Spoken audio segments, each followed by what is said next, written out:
Pag nawala ang puso, mga kapatid, wala na. At kombinasyon yung utak at puso. Pag sinabi, mga kapatid ko ng utak, nako, sira na, mga kapatid ko ang puso. Kaya nga sinabi ng Panginoon, di ba, ang galing ni Lord eh, isipan daw, puso at isipan. Ang babantayan ng Panginoon. Kasi dito nasisira ang Kristiyano. Pag sumama na ang isip, sumama na ang puso. Yes. Di ba? Yun lagi binabantayan ng Panginoon eh. Pero hindi ko mababantay. Kung hindi mo siya, hindi naman pwede i-approach ka ng Panginoon. Ikaw muna ma-approach sa Panginoon. Yes, amen. Ikaw muna mauna. Amen. Hello?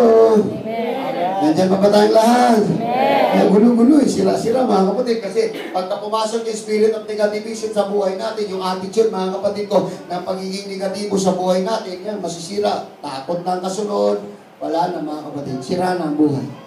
Sira na mga kapatid ko. Kasi magre-restaurant sa isip eh. Papasok sa puso, lalabas sa buhay. Magmamanifest na yun. Di ba? Pagka ang puso mo matamlay, mga kapatid, huwag mong sabihin, mukha mo masaya. Naniwala kayo? Pag may problema ang puso mo, sigurado ang mukha mo, mga kapatid, kurting puso rin.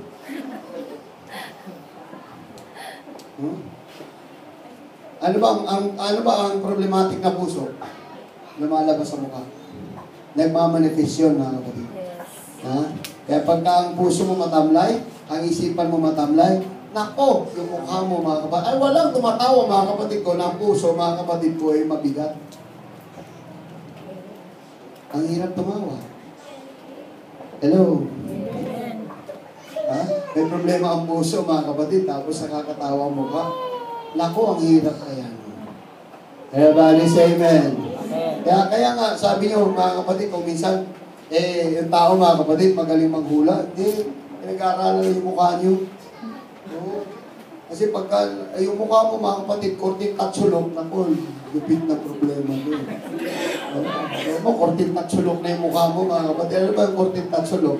Pag korting square na, mga kapatid, naku, square na problema ito. Nagmanipis sa mukha mo, kaya alam niya, sister, may mabigat ng problema. Paano hindi malaman yung mukha mo, mga kapatid, korting tatsulok na?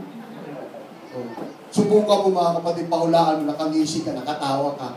Masaya ka, mga kapatid ko. Ang saya mo, pero bigat pala ng problema sa puso mo. Bakit? Masaya pa rin. Yung sinabi ng Panginoon, rejoice in the Lord again. I say, rejoice. Kaya mo naman kasi mga kapatid. Kaya natin lakaran, mga kapatid. Hallelujah. Kung minsan naman, wala namang problema, pero kung minsan ugali natin, yung mukha natin, mukhang tatsulok. Pasayahin mo naman yung buhay mo, pambihira ka. Wala namang problema, ayaw pang tumawa, mga kapatid, ayaw pang umiti. Grabe naman yan. Huh? Hello? Oh, smile. Huh? Amen! Kaya na tayo tumatandang bigla, mga kapatid. Mga kapatid ko, tingnan mo yung tatsulok, ang bilis tumanda. Oh. Ha? Hindi nyo nais ng Panginoon, mga kapatid. Kasi gusto ng Lord, magiging payapa tayo. Ang linaw-linaw eh. Ang linaw, mga kapatid. Okay, take us, 2 Thessalonians chapter 3, verse 16. Now, may the Lord of peace Himself give you peace at all times. Ayan o. Now, may the Lord of peace Himself give you peace at all times and in every way. The Lord be with all of you. Ay, napakaganda. Grabe, ang Lord laging nasa iyo eh. Ha? Bibigyan ka rin ng Panginoon ng kapayapaan. Ha? Kapayapaan sa lahat ng oras. Sa lahat ng panahon, sa lahat ng araw. Hallelujah. Dahil ang Panginoon nasa iyo palagi. Yan yung promise ng Lord eh. Ha? Kaya i-adapt natin, mga kapatid, i-adapt natin yung mga principles ng Lord para pag dumarating yung mga unexpected problems, mga kapatid, napangiti pa rin tayo. Amen. Masaya pa rin tayo. Hallelujah, nagpupuri at naglilingkod sa ating buhay na Diyos. Palakpakan natin ang ating Panginoon. Ano kasunod, mga kapatid? John chapter 14, verse 27. Peace I leave with you, my peace I give to you. I do not give to you as the world gives. Binibigyan ko kayo ng kapayapaan. Ang kapayapaan binibigay ko sa inyo. Hindi katulad ng ibinibigay ng mundo. Do not let your hearts be troubled and do not be afraid. Huwag magulumihanan ang puso mo. Trust in God. Trust also in me. Yan po yung pangako ng Panginoon.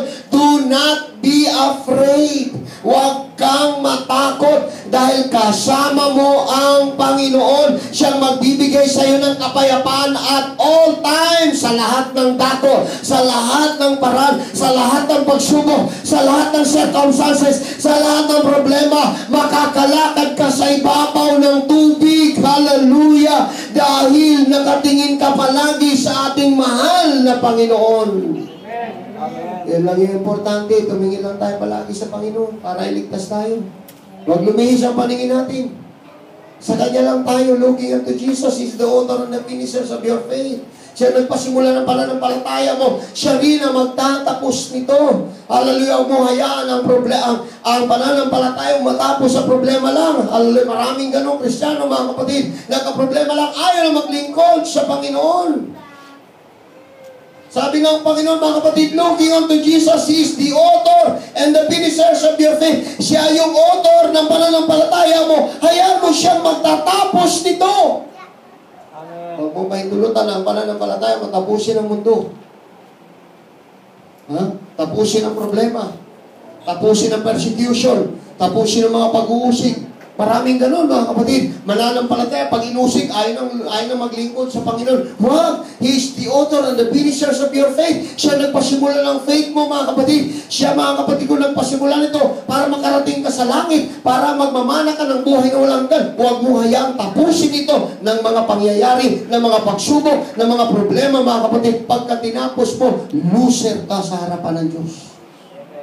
Hindi ka deserving sa langit. Ang deserving, yung natatapos ang takbuhin, yung lumalaban sa kabila ng lahat ng naranasan niya sa buhay, sa kabila ng mga problemang dumating sa kanya, sa kabila ng sakit, sa kabila ng pahit, sa kabila ng pasakit, sa kabila ng sabihin mo na lahat ng sabihin mo patungkol sa problema. Hallelujah, kailangan mo magtagumpay para maging deserving ka sa buhay na walang hanggan.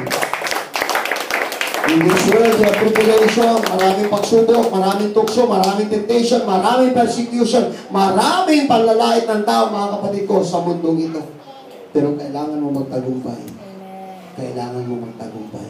Kailangan mo lumaban. Kailangan mo makipaglaban. Fight the good fight of faith and hold on to eternal life. Hindi lang.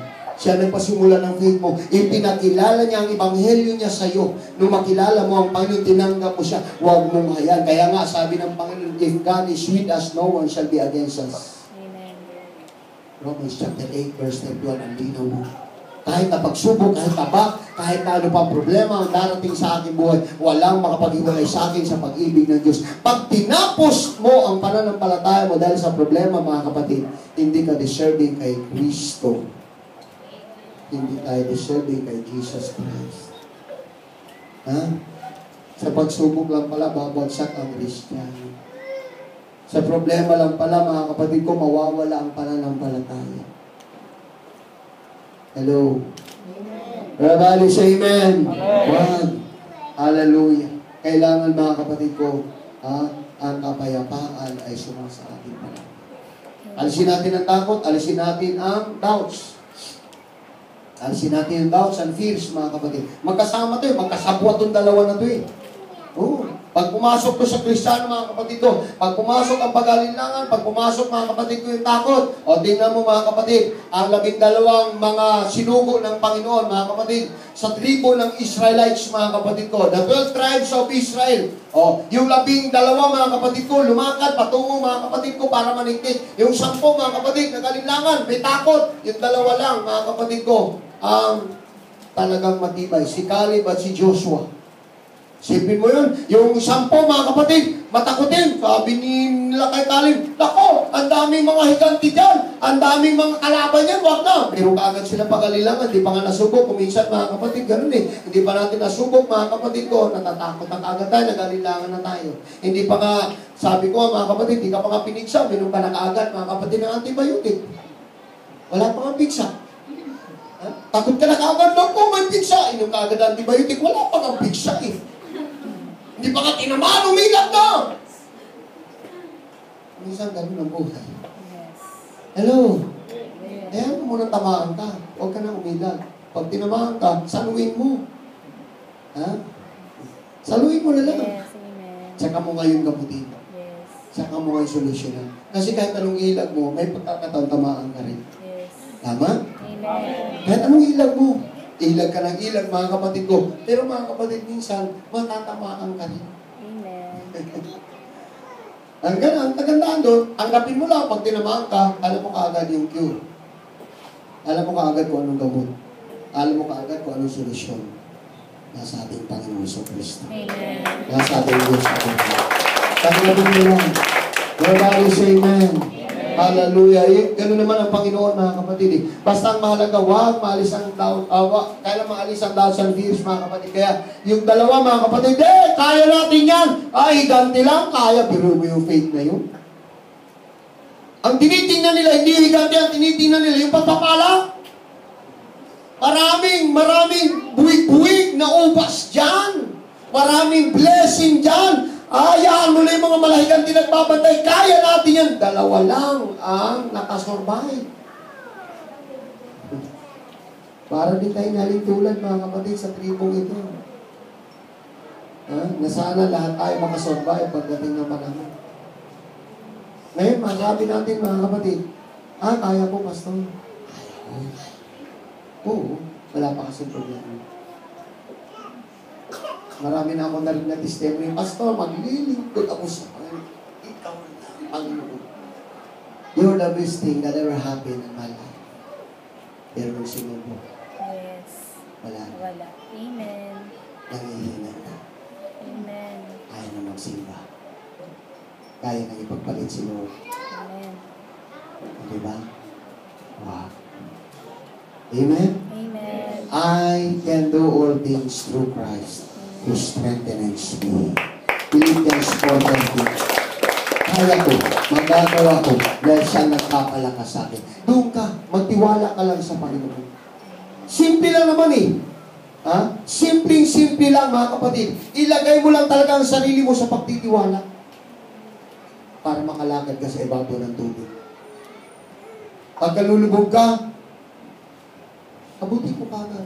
Call upon the name of the Lord and you will be saved. Amen. Tawag ka kagad. Yun yung kaisipan ng bawat mananampalataya pag may problema. Tumawag agad sa Panginoon. Tawag agad. Call upon the name of the Lord. Sabi nga, He will come and save you. Yun yung importante ngayon. Everybody say amen. Amen. Hindi magsawa ang Panginoon, mga kapatid, na sumagot sa ating mga panawagan. Baka ikaw pa magsasawang katatawag sa Panginoon. Pero ang Panginoon kailanman hindi magsawa na sagutin ang panawagan natin. Dahil yan ang nais ng Panginoon. Ay sinong kailangan mo, mga kapatid, hallelujah, na tumawag sa ating Panginoon. Para ang Panginoong Jesucristo, siya yung 911 ng buhay po natin. Call 911! Ay, nandiyan ka agad, mga kapatid. Siya yung 911 ng buhay natin. Call upon the name of the Lord. Dial 911. Nandiyan ka agad. May problema ka. Lord, lulubog na ako. Ang dami ng problema, Panginoon. Huwag kang magsawang tumawag. Hallelujah sa Panginoon. Amen. Amen. Amen? Amen. Yung iba kasi, isang beses lang tumawag, ayaw na agad. Huwag kang magsawa. Hanggat hindi mo makamit, huwag kang magsawa. Hanggat hindi ka papayapa, huwag kang magsawang tumawag. Pray, pray, pray until something happens. Yan yung importante ngayon sa buhay ngayon. Sa mundo nating magulo, naku, wala na ibang tawagin ngayon kundi ang ating Panginoon, mga kapatid. Call upon the name of Jesus Christ and He will save you. He will save you. Kaya nga lumakita sa 14:30 ng Matthew, nung makita, mga kapatid ko, ni Apostle Pedro, hallelujah, sabi nga, but when he saw the wind, he was afraid. Natakot siya. Sino ba namang hindi matakot pagka may bagyo na? Yes. At nagpasimula na siyang lulubog. Kaya ang ginawa niya, umiyak siya eh. And he cried out and say, Lord, save me. Wala na eh. No choice na eh. No choice na. Wala na, nakita, nandyan na yung hangin eh. Nandyan na.